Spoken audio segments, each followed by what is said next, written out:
Aguasana, el gesto más sencillo para empezar a cuidarse. A mí me la recomendó el pediatra cuando nacieron mis hijos y desde entonces no compro otra.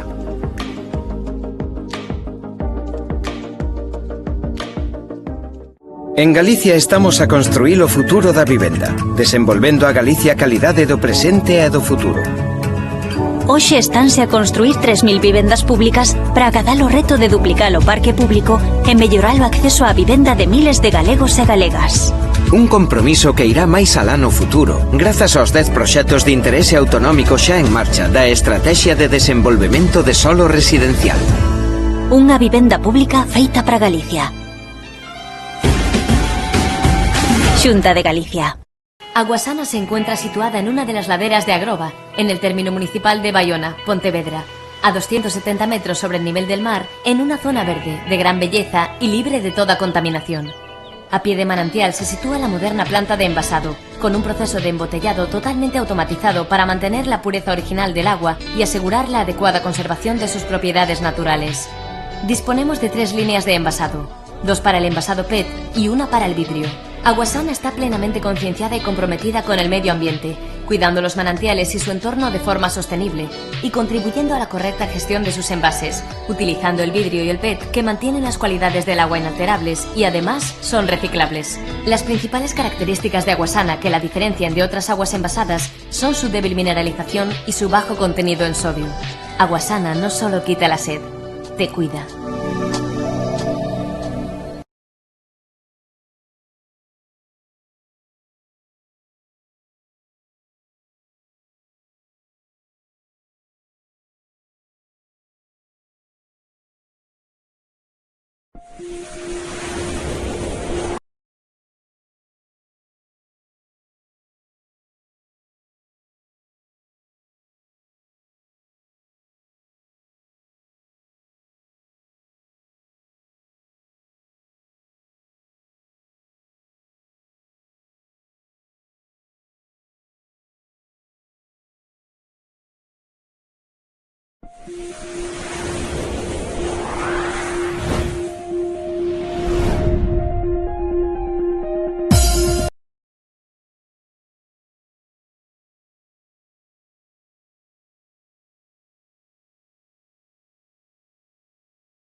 O primeiro, un acordo relacionado coa Consellería de Política Social, pero en realidade a impulso da asesoría xurídica.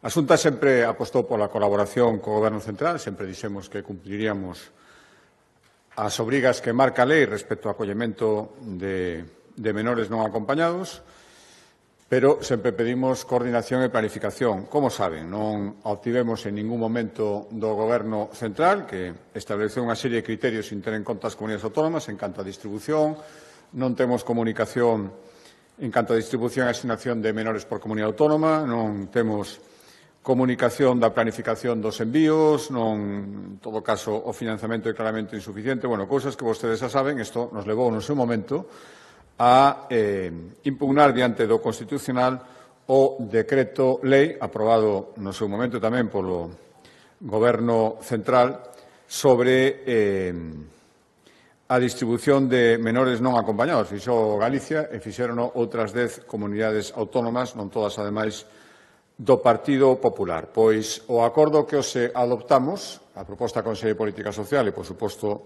co visto bo da asesoría xurídica, consiste en ratificar, foi o que fixo o Consello de Xunta de Galicia, a presentación de 2 recursos, neste caso ante o Tribunal Supremo, contra os reais decretos que aprobou o Goberno Central en desenvolvemento do decreto lei que no seu momento, como decía, impugnamos no Constitucional. Estos decretos regulan o traslado e distribución de menores estranxeiros por comunidades autónomas. Decía que son 2 decretos.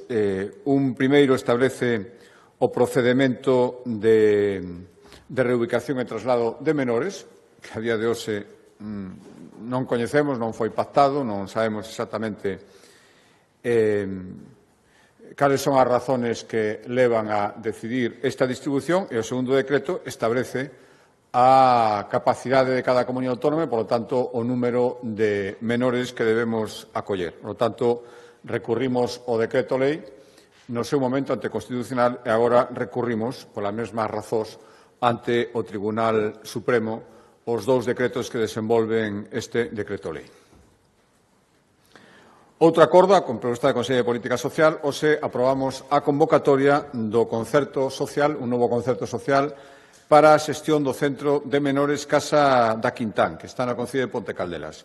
Son 2,2 millóns de euros durante 3 anos e neste centro da acollemento son 8 prazas residenciais para menores que teñan unha medida de protección e, ademais, problemas, algún tipo de enfermidade mental, problemas de saúde mental. Por lo tanto, menores con estas 2 condicións ao mesmo tempo, neste centro especializado nese acollemento, facemos este concerto para que xestionen estas e acollan durante este tempo, 3 anos, ata 8 menores non acompañados que van recibir unha atención educativa e terapéutica especializada a cambio dun equipo multidisciplinar de profesionais.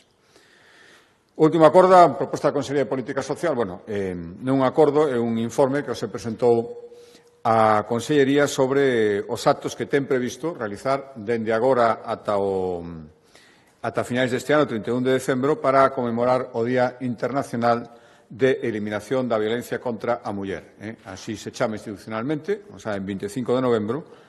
Lóxicamente, este é unha lacra coa que hai que loitar os 365 días do ano, pero o 25 de novembro adicámolo, e en torno a ese día moitos máis, a 31 de decembro, neste caso, a facer accións de concienciación e sensibilización. Por lo tanto, hoxe coñecimos a programación, son máis de 400 accións que terán a súa disposición, 100 máis que no ano 2024, con motivo da conmemoración do 25 de novembro, obradoiros, actividades e concursos escolares, exposicións fotográficas, documentais, conferencias por toda Galicia. Cambio de acordo de Consellería, proposta da Consellería de Cultura, hoxe acordamos destinar casi 300.000 euros, 290.000, para seguir apoiando a celebración de festivais profesionais de artes escénicas en Galicia. Estas axudas, que poden chegar ata 60.000 euros por proxecto, van dirixidas a empresas, concellos ou asociacións que organicen certames de artes escénicas, actuacións, dende o mes de novembro, é dicir, dende xa ata outubro do ano que ven. Hai dous requisitos, que o 40% do orzamento sexa para a contratación de artistas e, ademais, se hai varios proxectos, como é de esperar, terán prioridade a contratación de compañías galegas. Outro acordo, a proposta do Consello de Cultura, hoxe acordamos destinar 250.000 euros que se engadirán aos 262.000 que aporta o Concello de Ferrol, e todos eles, algo máis de 500.000 euros, irán á reforma do Centro Cultural Torrente Ballester para convertilo no Museo da cidade de Ferrol. É un centro que xa existe, que ocupa as instalacións do antigo Hospital da Caridade en Ferrol, que xa tivo unha reforma que se iniciou a finais dos anos 90, hai máis de 25 anos, casi 30, e que, ademais, foi un proceso de rehabilitación que quedou a medias. É certo que o edificio alberga na actualidade actividades culturais, pero o seu estado de conservación é moi mellorable, faino incompatible para o uso museístico que se quere dar, e, por lo tanto, adicamos estes máis de 500.000 euros entre a Xunta do Concello de Ferrol para reparar fachada, cuberta, renovar sistema eléctrico e establecer ali o Museo da cidade de Ferrol. As obras vanse facer no ano 26 e a previsión é que antes de que remate o ano estén finalizadas. Outro acordo, a proposta da Consellería de Cultura dentro do Plan Catedrais Galicia, dotado de 38 millóns de euros. No seu momento, no ano 2024, hai algo máis dun ano, asinamos un convenio coa diócese de Mondoñedo Ferrol para restaurar dous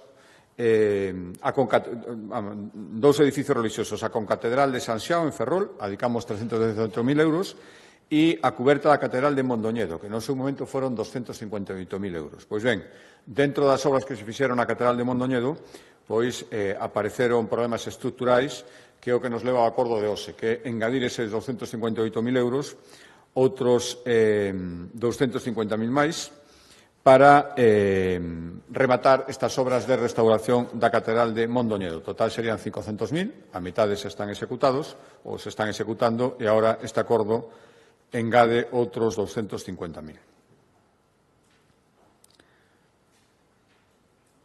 Cambio de acordo de Consellería, paso a Consellería de Medio Ambiente. Saben que no pasado mes de setembro aprobamos o decreto que regula o primeiro mercado de créditos de carbono que vai existir en Galicia, que é un sistema, explicábamos naquel momento, para que as empresas e as entidades poidan compensar as emisións que implica a súa actividade. Por lo tanto, se pon en contacto a aqueles que poden ofrecer esta absorción de carbono con aqueles que o emiten. Imos ser a primeira comunidade autónoma en habilitar unha plataforma virtual para poñer en contacto estas dúas partes, as actividades que seren créditos de carbono, pues, por exemplo, por proxectos de reforestación, restauración de ecosistema mariño, enerxías renovables, prácticas agrandeiras sostibles, e os interesados, normalmente industrias, en mercar estes créditos para poder compensar as emisións que fan. Ben, damos un paso máis no desenvolvemento de todo isto e hoxe acordamos lanzar unha consulta aberta a empresas e entidades para que identifiquen cales son os sectores con maior potencial para formar parte do mercado de créditos de carbono. É dicir, cando entre en funcionamento a plataforma virtual, xa ter certeza de que vai haber este intercambio, porque hai entidades polas dúas partes, é dicir, as que estén interesadas que manifesten agora o seu interese e os sectores concretos que identifiquen as empresas e as actividades que poden estar interesadas para xa, insisto, cando entre en funcionamento, que o faga xa con actividade polas dúas partes. Por lo tanto, agora queremos saber en que eidos é máis doado desenvolver este tipo de proxectos para poder centrarnos neles e que o portal, dende o primeiro momento, sexa un portal eficaz e que demostre a súa viabilidade. Por tanto, durante un mes, os interesados, moitos deles xa manifestaron, en canto se abrir esta consulta, a súa intención de facer aportacións, poidan enviar iniciativas susceptibles de formar parte das primeiras transaccións de créditos de carbono que se fagan en Galicia. Como decía, cando aprobamos isto en setembro, a intención da Xunta de Galicia é que este sistema de créditos de carbono, este mercado de intercambio a través da plataforma virtual, estea operativa durante o ano que ven, durante o ano 2026. Outro acordo, tamén sigo na Consellería de Medio Ambiente, dentro de todo o desenvolvemento que está facendo a Xunta de Galicia unha vez que no mes de xullo asumimos as competencias sobre o litoral, dende o pasado 1 de xullo. Saben que xa presentamos o catálogo de bens do litoral, máis de 1.500 inmobles de valor patrimonial, cultural e arquitectónico, no que se pode facer algún tipo de actividade. Hoxe damos un paso máis e aprobamos o decreto que vai regular a composición e as funcións do que se vai chamar Foro do Litoral, que vai ser o máximo órgano de consulta e participación para a ordenación da costa en Galicia por parte da Xunta.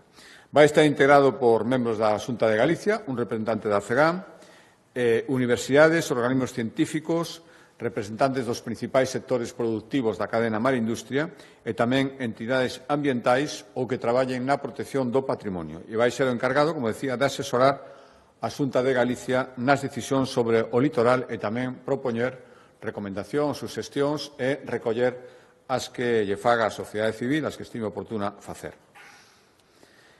Cambio de acordo, a proposta, hoxe coñecimos, elevou na Consellería de Facenda un informe bastante ilustrativo sobre a situación económica dos concellos, por lo menos en canto á súa xestión orzamentaria. Saben que, aparte de a súa obrigación de rendir contas diante do Consello de Contas, que máis é condición para recibir axudas públicas, tamén teñen, está no Estatuto de Autonomía de Galicia, na Lei de Facendas Locais, a obrigación de rendir contas ante a Xunta de Galicia, sobre todo a efectos estatísticos, que é o que agora queremos dar conta de todos os datos recollidos.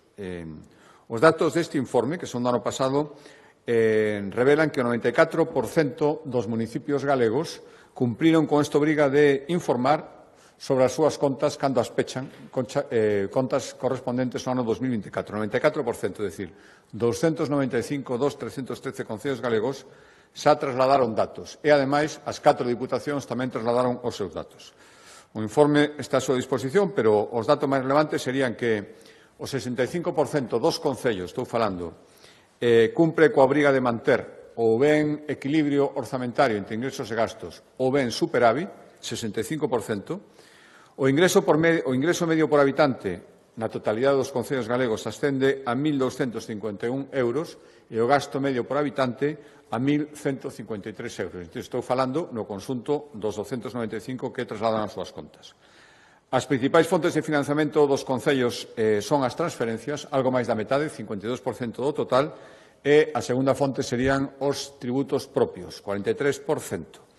E dentro das transferencias, que son máis da mitade dos seus recursos, o 40% do que reciben os concellos corresponde a transferencias da Xunta de Galicia. En canto ás diputacións, o ingreso medio por habitante é de 341 euros e o gasto é de 274 euros. E as transferencias tamén son a súa principal vía para obter ingresos. 76% dos ingresos dunha diputación son transferencias e dese 76%, o 20% son transferencias que lle fai a Xunta de Galicia. E despois, a segunda fonte de financiamento das diputacións son os tributos propios ou a xestión dos tributos que fan por delegación dos concellos e a taxa que cobran por eso é un 18% dos seus ingresos. E último dato, datos de execución, insisto, do conxunto das 4 diputacións do seu orzamento, 48%, datos de execución do conxunto dos 295 concellos, 72%, datos de execución da Xunta de Galicia, 100%.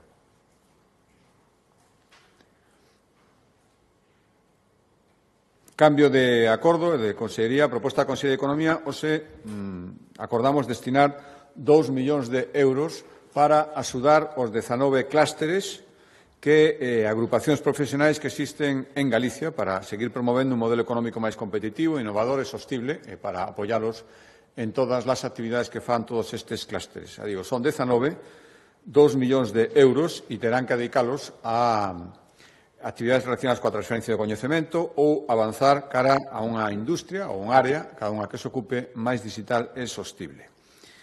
Outro acordo da Consellería de Economía tamén, na súa faceta de titular da SERA, de Axencia das Industrias Forestais, hoxe aprobamos distribuir a distribución definitiva, unha axuda convocada, a distribución das axudas que convoca a SERA.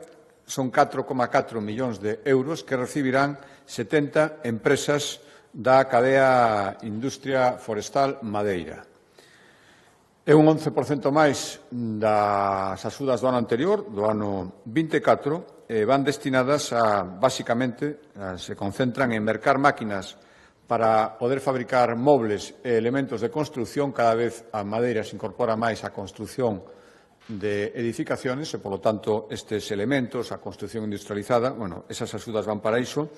Tamén aparellos para o secado da madeira con fines industriais, para a digitalización das empresas desta cadena e tamén para obter certificados de calidade e xestión ambiental que lles permitan, sobre todo, facer actividade exportadora.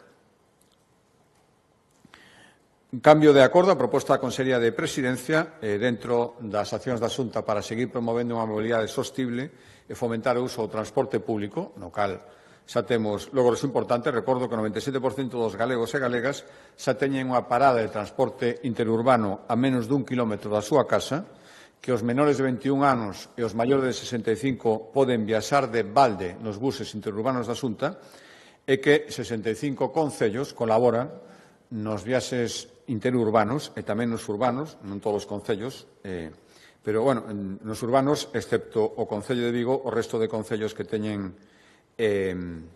transporte interurbano sí que colaboran coa Xunta de Galicia. Un momentiño.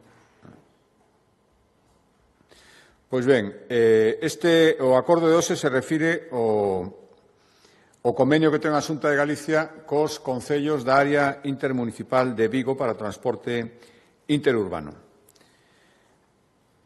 Hoxe acordamos prorrogar este convenio, son 12 concellos da área de Vigo, para manter os descontos no transporte interurbano que xa o ano pasado permitiron aos veciños que utilizaron nesta área o transporte urbano aforrar 4,4 millóns de euros. Os concellos son Baiona, Cangas, Fornelos de Montes, Moaña, Mos, Nigrán, Pazos de Borbén, O Porriño, Redondela, Salceda de Casela, Salvaterra do Miño e Soutomaior, é dicir, todos os da área de Vigo, menos, por decisión propia, o propio Concello de Vigo.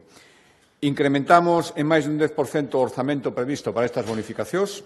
Chegamos aos 1,3 millóns de euros, co cal é previsible que o aforro incluso sexa maior que 6,4 millóns de euros do ano pasado. Por lo tanto, os veciños destes concellos van poder seguir obtendo descontos nos billetes dos autobuses interurbanos ou no transporte de ría entre Vigo, Cangas e Moaña e tamén facer transbordos entre estes concellos totalmente de balde. A Xunta financia o 80% dos descontos e o conxunto dos 12 concellos o 20% restante. Cambio de acordo, a proposta da Consellería de Vivenda, hoxe aprobamos o proxecto definitivo para ampliar a autovía da Costa da Morte ata a estrada AC, a Coruña 432, que comunica Vimianzo con Camariñas.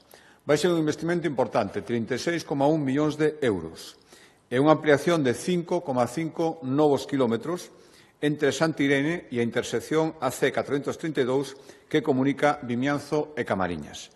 A previsión é, se cumpren todos os trámites, os plazos están previstos, poder iniciar as obras ao longo do ano 2026. Insisto, algo máis de 5,5 kilómetros, investimento de 36,1 millóns de euros para prolongar a autovía da Costa da Morte, unha autovía que utilizan cada día unha media de máis de 6.000 vehículos.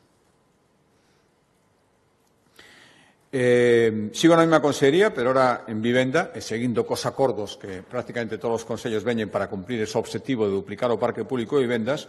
Hoxe temos unha colaboración cun novo concello e o Concello de Arteixo neste acordo e en realidad é un doble acordo. O primeiro é aceptar a cesión dunha parcela que nos fai o Concello para construir vivendas de promoción pública, 14 novas vivendas en Arteixo, concretamente no núcleo de Villarrodís,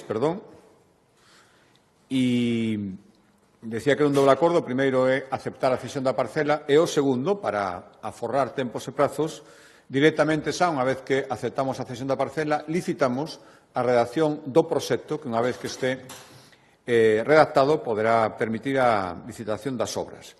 En total, imos destinar 2,7 millóns de euros para construir estas 14 vivendas en Arteixo, e son 12 xa os municipios galegos que colaboran coa Xunta de Galicia para poder ter vivenda pública nos seus concellos a través da cesión de parcelas e facilitación de trámites urbanísticos. Cambio de acordo, Consellería de Emprego. Hoxe seguimos apostando por unha das fórmulas de formación de desempregados que está dando máis posibilidades aos que se acollen a esta fórmula de atopar traballo. Estou falando dos obradoiros duais. que se realizan en colaboración cos concellos, e nos que os beneficiarios compaxinan formación e tamén, ao mesmo tempo, un contrato nunha empresa ou entidade que se acolle a estes obradoiros. Incrementamos o orzamento un 25% nesta nova edición e hai varias novedades. A primeira e fundamental é que imos incidir especialmente nas actividades que poderían ter máis demanda e máis empregabilidade. Ahora mesmo, por lo tanto, imos priorizar a formación no eido agrícola, e tamén nos traballos de prevención forestal, incluída tamén a limpeza de faixas. Por tanto, o obxectivo é formar novos profesionais para traballar na loita contra os lumes a través da prevención, na recuperación das zonas afectadas pola vaga do verán e tamén para facilitar para paliar en parte a falla de mano de obra que hai en moitas empresas agrícolas situadas no rural.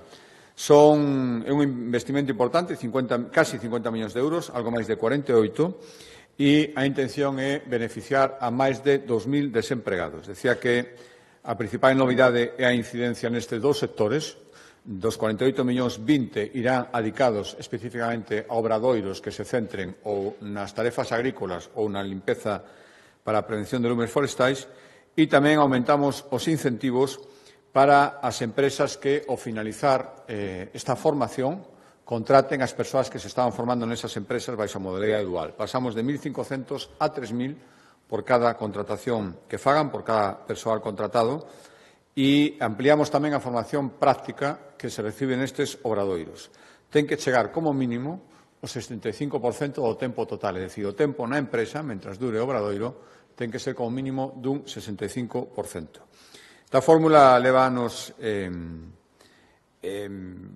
aplicación, estes obradoiros duais, o investimento xa van, dende o ano 2009, máis de 500 millóns de euros, e beneficiáronse 22.000 desempregados, digo que unha das fórmulas deste tipo de formación obradoiros que garantiza unha maior empregabilidade.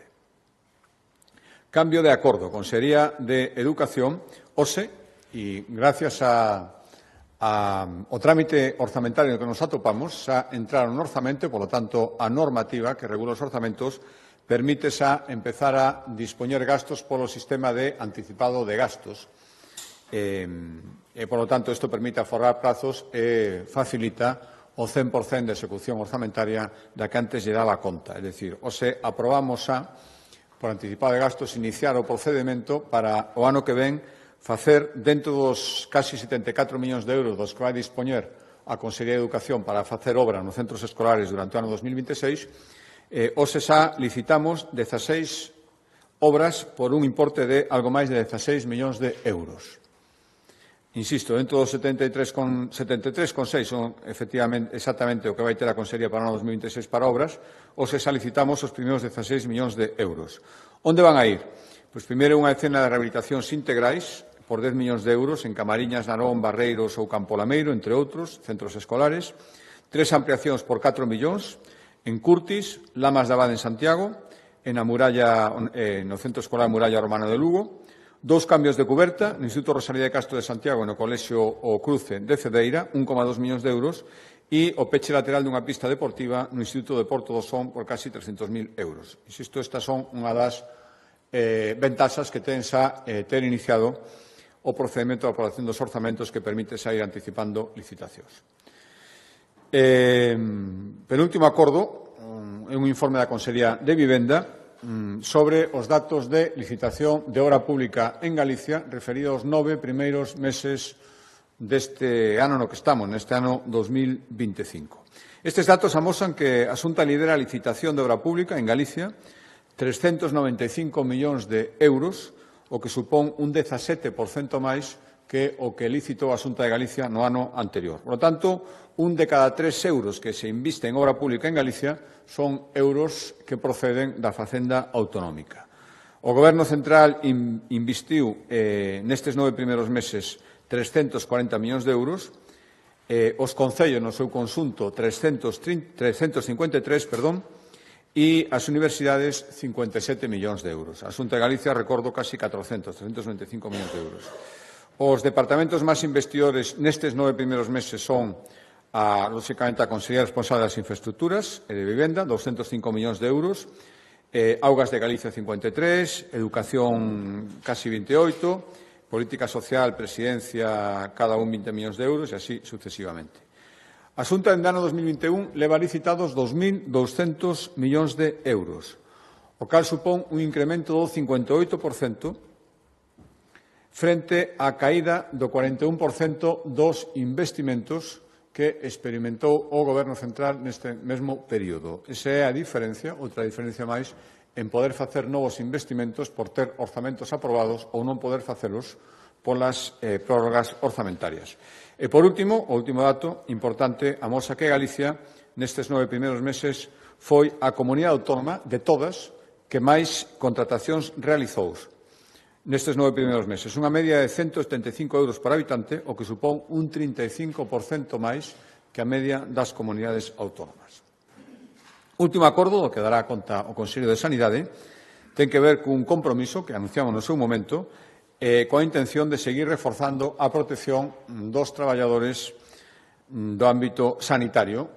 Últimamente recibe, ademais, agresións que, en todo caso, son absolutamente intolerables contra as que hai que reaccionar por diversos medios. Un deles é as modificacións da Lei de Saúde para adaptalo ás novas circunstancias que estamos vendo e, en todo caso, volvo a decir, tolerancia cero frente a conductas violentas ou que poñan en risco o persoal dos centros sanitarios. Por tanto, hoxe aprobamos a modificación da Lei de Saúde, coa que Galicia será a primeira comunidade en contemplar sancións por agredir a técnicos de emerxencias ou do 061. Ata agora, este persoal sanitario non estaba incluído no ámbito de protección frente a posibles agresións. Agora, esta modificación, se aprobamos o proxecto de lei, vai incluir tamén a técnicos de emerxencias ou do 061. A nosa intención é remitilo ao Parlamento para que entre en vigor, canto antes mellor, dado o obxecto desta lei, e, en todo caso, durante o ano 2026. Hai varias novedades que explicar ao conselleiro, creo que, por salientar algunha, me parece importante, é que incluímos a violencia digital que poidan exercer pacientes e familiares sobre os profesionais sanitarios. Ata agora, só había protección frente á violencia física ou verbal. Inclúe agora o proxecto de lei aprobado a violencia digital que exerzan pacientes ou os seus familiares sobre o personal sanitario. Por tanto, queremos garantir a máxima protección para profesionais que son vitais para garantir unha boa saúde pública en Galicia. Para máis detalles, dou a palabra ao conselleiro.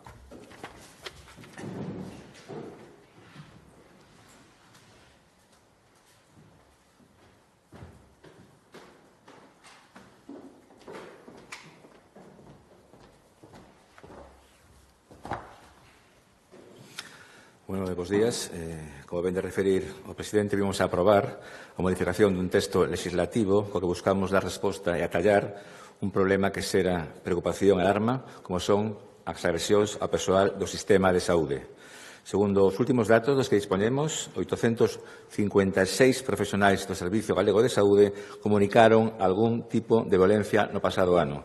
A maioría desas agresións foron verbais ou sextais, máis de 500, pero tamén se produciron 340 accións que comportaron violencia física.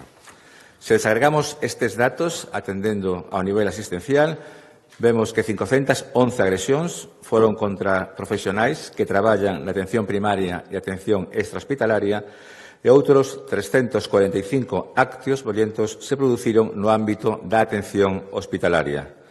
Independentemente do como e de onde se produza, todo acto de violencia, sexa física ou verbal, é deplorable. Pero máis se cabe cando quen o padece son as persoas que se dedican a cuidarnos e a velar pola nosa saúde.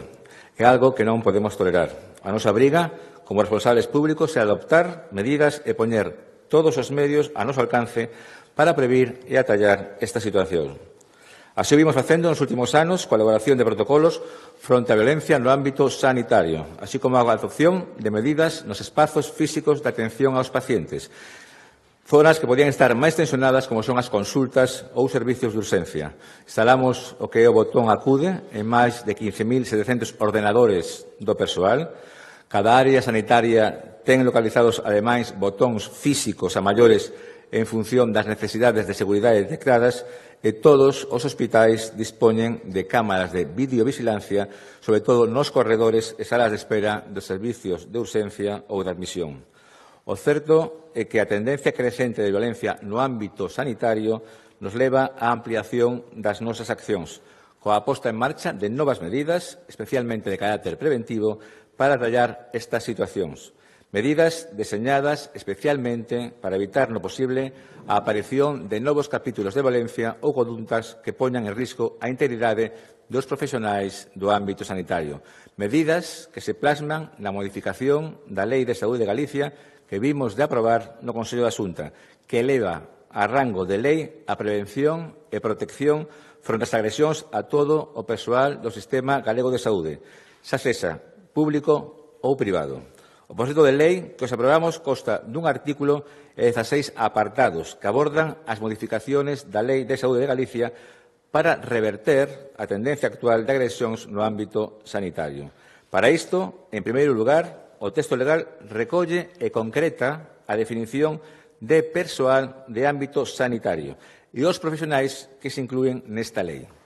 Así, a definición de profesional do ámbito sanitario para os efectos de violencia neste ámbito amplíase a todo o persoal que realiza actividade sanitaria de carácter asistencial ou con funcións de administración, admisión, inspección, traslado de pacientes e calquera outra que, sen ser estrictamente asistencial, garde relación coa dita actividade en centros sanitarios, domicilio do paciente, dispositivos de transporte sanitario ou de atención sanitaria urgente. O texto estende todas as medidas de prevención e protección fronte aos actos de violencia a todo o sistema sanitario de Galicia, con independencia da titularidade pública ou privada do centro sanitario de prestación de dito servicio. Galicia será a primeira comunidade autónoma en recoller sancións por agresións aos técnicos de emerxencias sanitarias do 061. Así nos comprometéramos coas asociacións que representan a estes traballadores que teñen un alto nivel de exposición ao risco de agresións e así o recollemos no novo texto legislativo. En segundo lugar, e como resposta ás novas formas de violencia, ademais da violencia física e verbal, inclúese a violencia digital, exercida por pacientes, familiares ou acompañantes contra os profesionais da sanidade. E esténdese o concepto para aplicarse tamén a agresións fora dos recintos sanitarios con ocasión da prestación da asistencia sanitaria e non só durante o propio exercicio da función dos profesionais. Dentro dos deberes da cidadanía, ademais do xenérico deber de respeto ao personal que presta os seus servicios no sistema de saúde, tamén se suma o deber de respecto á súa honra e prestixio profesional. En correlación a ese deber, o seu incumprimento establécese como infracción sanitaria. Coa modificación da Lei de Saúde tamén modificamos o capítulo de infraccións e sancións para dar un tratamento específico e distinto ás agresións e demais actitudes violentas de xeito que se nivelizan, tipifican e sancionan de acordo á súa gravidade. Infraccións leves, como falta de respecto ou insulto ás autoridades e aos profesionais. Multas que poden ir dos 300 aos 1.500 euros. Infraccións graves, como resistencia, ameazas, coacción, acoso digital ou ciberacoso e represalias, multas que oscilan dos 1.501 euros aos 3.000 euros. E, por último, infraccións moi graves, agresións físicas ou a residencia da Comisión de Infraccións Graves nos últimos 5 anos, multas que van dos 3.001 euros aos 15.000 euros. Con independencia das sancións que lles sexan impostas, as persoas que cometan infraccións en materia de violencia no ámbito sanitario poderán ser obrigadas a reparar os danos e perxuízos materiais ocasionados e mesmo aboar os gastos de asistencia sanitaria da vítima. Introducimos máis novedades, co objetivo de ofrecer máis protección. Así, nos supostos de infracción grave ou moi grave poderán acordarse sancións accesorias. A persoa infractora poderá serlle asignado outro profesional sanitario distinto ou a súa adscripción a un centro sanitario distinto da mesma localidade por un prazo non superior a 5 anos. Como garantía e medida de protección para o persoal do sistema público de saúde, a lei prevé a posibilidade de articular medidas de mobilidade para persoal que sexa víctima de violencia no ámbito sanitario. Con este proxecto de lei regulamos as grabacións sen consentimento en consultas. Estas grabacións sin consentimento ou coa posición do profesional entenderase como quebra de relación de confianza, polo que o profesional poderá suspender a asistencia deixando constancia na historia clínica, quedando, en todo caso, garantida a atención sanitaria do usuario. Ademais, co obxectivo de ofrecer máis protección, o Servicio Galego de Saúde prestará apoio psicolóxico ao persoal agredido na sanidade pública e porá a súa disposición un servicio encargado de tramitar as denuncias.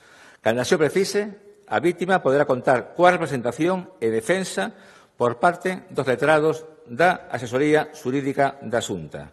Queremos facer hincapié na prevención e, por iso, introducimos tamén medidas de formación específica, como a realización de actividades conxuntas con interlocutores policiais e sanitarios. Se ben xa se viñan realizando formacións nos distintos centros de traballo, proponemos novas actividades como cursos online para a autoformación. Por último, introducimos o Plan de Prevención contra a violencia no ámbito sanitario e a creación do Rexistro Galego de Actos de Violencia Externa no ámbito sanitario. O plan será un instrumento que garante o dereito de todos os profesionais a recibir asistencia e protección das administracións públicas e servicios de saúde. Será de aplicación en todos os centros que prestan asistencia do Sistema Público de Saúde e nos seus entes. Tamén se establece que para o caso de servizos e actividades sanitarias ou asistenciais que se contraten co sector privado, os pregos de licitación incorporarán a obriga para a empresa contratista de dispoñer dun plan de promoción e formación en materia de violencia no ámbito sanitario. O Rexistro Galego de Actos de Violencia Externa recollerá todos os actos de violencia que sexan obxeto de sancións. Será único para todo o sistema de saúde de Galicia e permitirá obtener información desagregada dos seus indicadores por sexo. Para a modificación da Lei de Saúde de Galicia, que os aprobamos, tivemos en conta numerosas achegas de profesionais, asociacións e representantes dos traballadores. O texto pretende reforzar a prevención e as medidas de protección do persoal do sistema de saúde galego fronte á violencia física, verbal e digital. Este texto será agora remitido á Cámara Galega para a súa tramitación parlamentaria e aprobación definitiva. Remato agradecendo aos profesionais da Consellería de Sanidade, especialmente a Secretaría Xeral Técnica, polo inmenso traballo feito para que esta lei podamos presentarla hoxe. Moitas gracias e nada máis. Non sei se tedes algunha pregunta.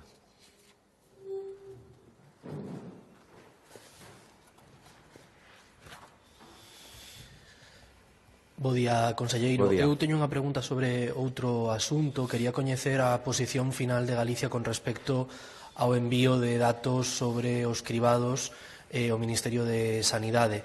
A súa consellería, vostede mesmo se mostrou desde un primeiro momento aberto a transmitilo, despois se sumou con outras comunidades do Partido Popular a retrasar ese envío e agora parece que mañá finalmente sí que a Xunta vai remitir eses datos no Consello Interterritorial. Non sei se me pode confirmar esta información. Gracias. Sí, mañá no Consello Interterritorial vamos a falar deste tema, vamos a centrar fundamentalmente nos cribados e tamén en el déficit de profesionales en atención primaria. En relación aos cribados, onte presentamos os datos actualizados a este ano, 2025, a Asociación Española contra o Cáncer, porque consideráramos que era o que deberíamos de facer.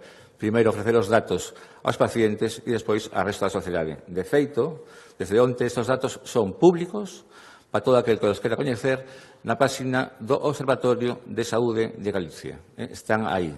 Eu creo que o Ministerio de Sanidade ten xente de sobra para navegar por internet e poder tamén verlos esos datos. De todas maneiras, en canto ao Ministerio pone a disposición das comunidades autónomas unha plataforma onde podemos despregar os datos de unha maneira segura, pois sempre o faremos. Pero, bueno, son públicos.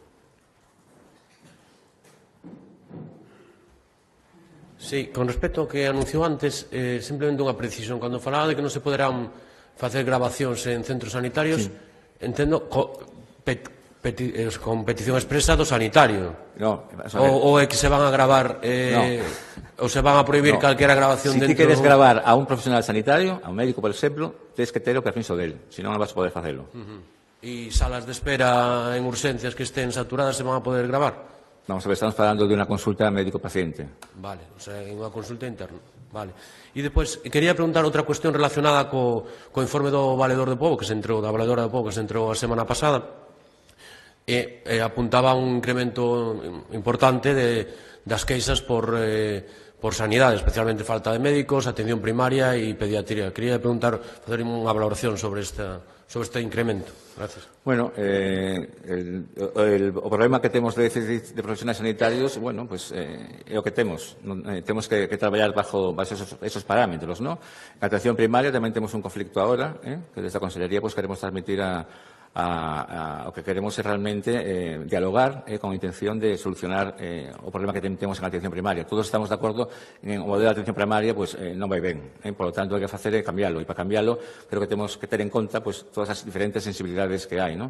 Ese problema hai dos maneiras de abordarlo, ¿no? O bien con mente estreita ou bien con mente amplia, ¿no? A mente estreita o que busca é gañar o que é un debate, ¿no? Sin aportar solucións. E a mente amplia o que faen é ponerse na posición do outro e desde a humildade e con sentidiño, con racionalidade, pois intentar acercar posturas para chegar a un consenso común, ¿no? A Consellería de Sanidade somos de mente amplia, ¿no?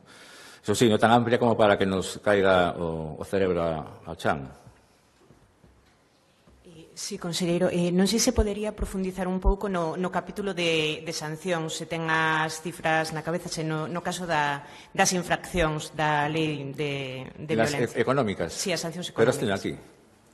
Se non las dan despois, era por se as tiña xa na cabeza. Sí, sí, sí. No, sí, son más o menos, creo que 300 a 1.500, puede ser.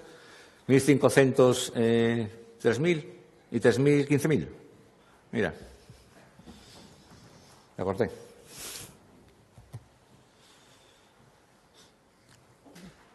Pues moitas grazas.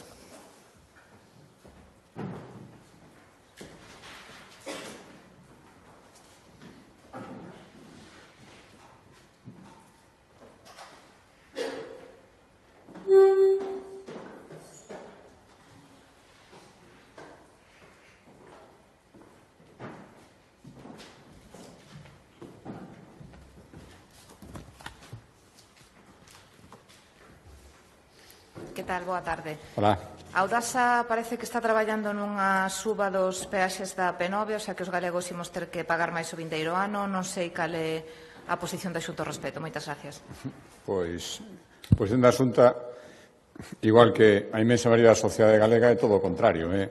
Eliminación das peaxes. Temos feito hasta un estudio económico donde se avala que é máis se aforraría máis que mantendo as concesións hasta o final, pero, bueno, estamos vendo que os intereses da Audasa e do Goberno Central que a respalda e a tolera van novamente en contra dos intereses dos galegos. O lamento moitísimo e moito máis vendo esas promesas electorais que teño que recordar sempre de gratuidade das peaxes.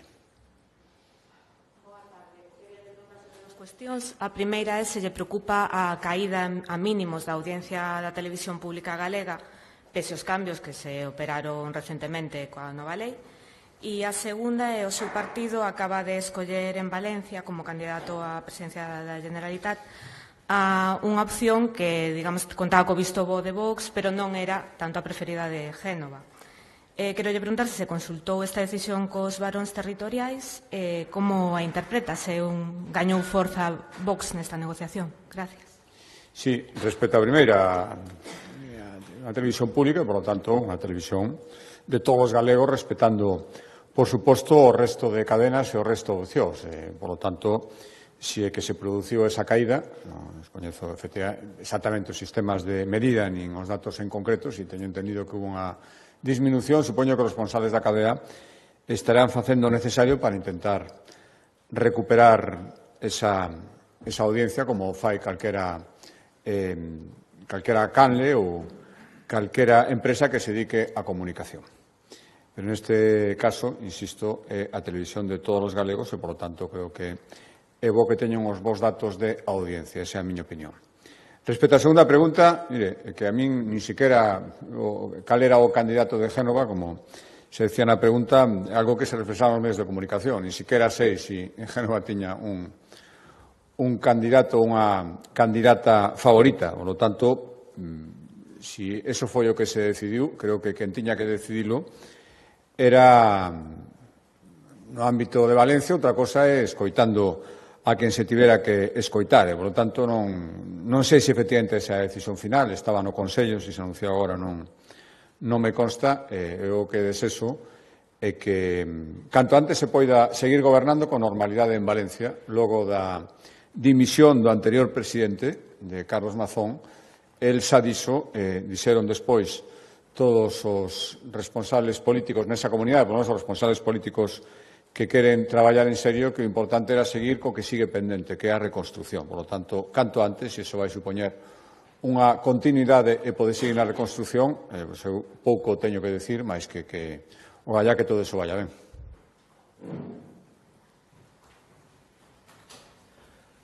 Bo día, presidente. Eu quería preguntarlle se a Xunta puxo sobre a mesa en algún momento a posibilidade de emprender accións xudiciais contra os magistrados do Tribunal Superior de Xustiza de Galicia polo seu a súa tendencia de bloquear algunhas das instalacións de parques eólicos en Galicia. Gracias.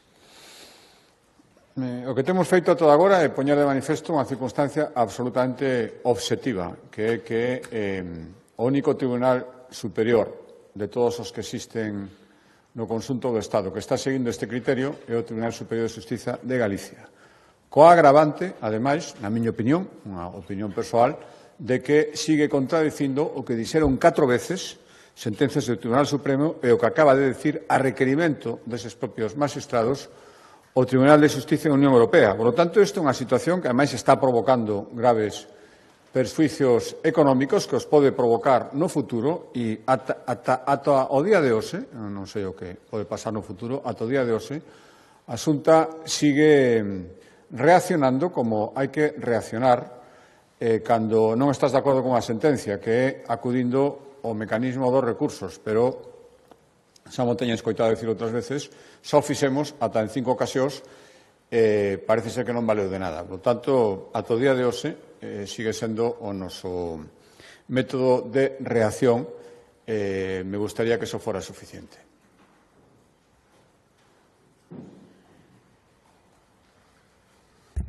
Hola, buenos días. Quería preguntar en relación a un tema que é bastante importante, porque vanse cumplir agora anos da traxedia do Prestige e Sasemar, que é encargada precisamente da protección da nosa costa, ten a un dos buques, as dous destinados en Galicia en dique seco e outro que ten máis de 40 anos. Quería preguntar se non cree necesario que a Xunta debe facer máis presión para que Galicia conte con medios necesarios en salvamento marítimo. E depois, dúas cuestións máis. Unha relacionada con a postura do Partido Popular sobre a suba do IBI. Creo que lembro aquí que vostede se manifestou en contra a subida do IBE, o seu partido en Madrid tamén. En Santiago, o seu voceiro do Partido Popular en Santiago amosouse moi contrario a unha medida aprobada polo Concello de Santiago para subir o IBE ao 150% as vivendas vacías en Santiago, e xusto esta medida foi o que acaba de aplicar un alcalde do Partido Popular en San Xoán do Río. Quería preguntarlle se vostede está de acordo con esta medida. E despois, outra cuestión que subemos hoxe, que foi a suba da poboación de Galicia, afortunadamente, pero vendada pola emigración.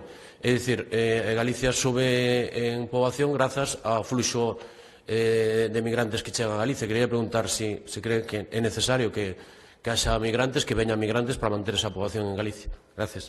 Sí, imos ver a primeira. Sí, por suposto, pero que eso xa o vimos con outros recursos relacionados tamén coa actividade no mar. O vimos con barcos que loitaban contra o narcotráfico. Por lo tanto, claro que...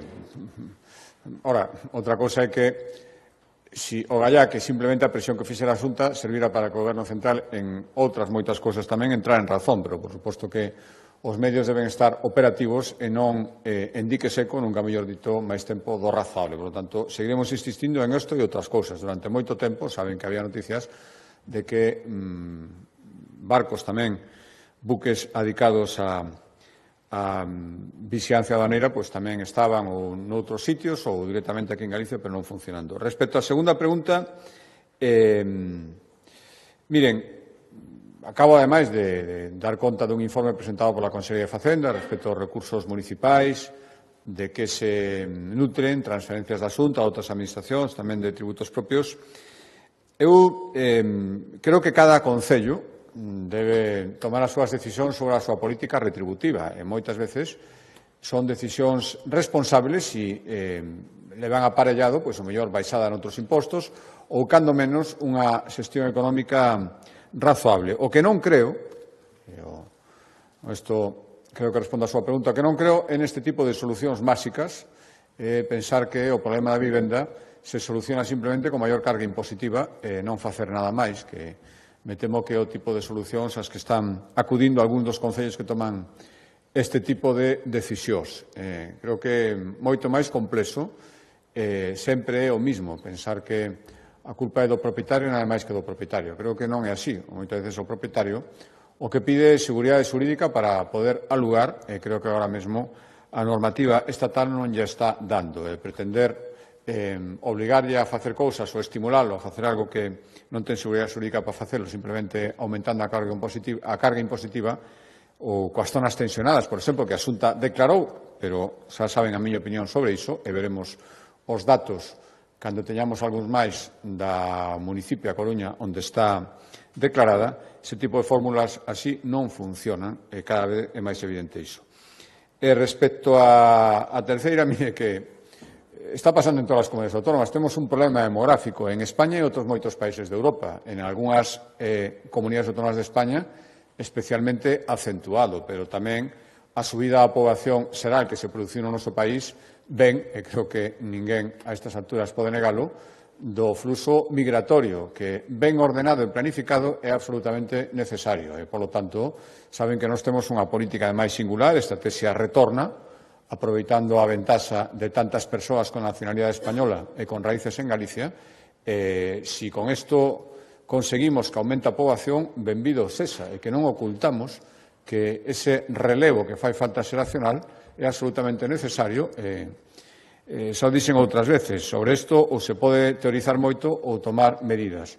Facer todo o posible para que os que xa viven aquí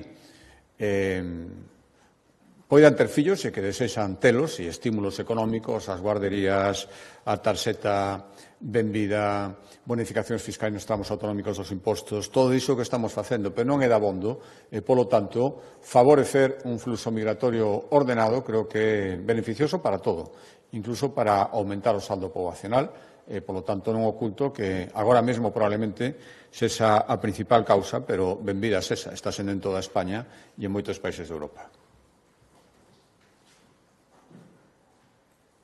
Presidente, boa tarde. Eu quería preguntarlle se pode garantir que a Xunta non vai a autorizar ningunha iniciativa privada que intente implantar unha facultade de medicina en Galicia. En todo caso, se lle consta que hai xa que se lle presentaron ao Goberno galego algún proxecto neste sentido. Gracias. Sí.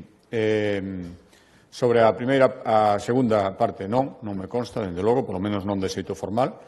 Díxeno aquí algunha outra vez, manifestacións de interés sobre este outro tipo de facultades sí, pero ninguna proposta formal.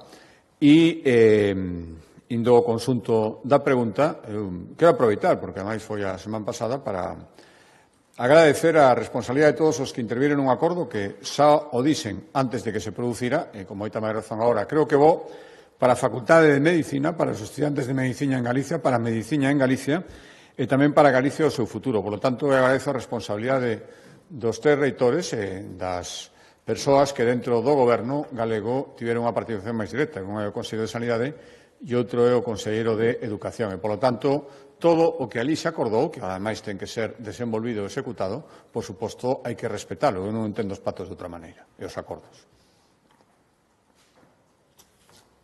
Moi ben, moitas gracias.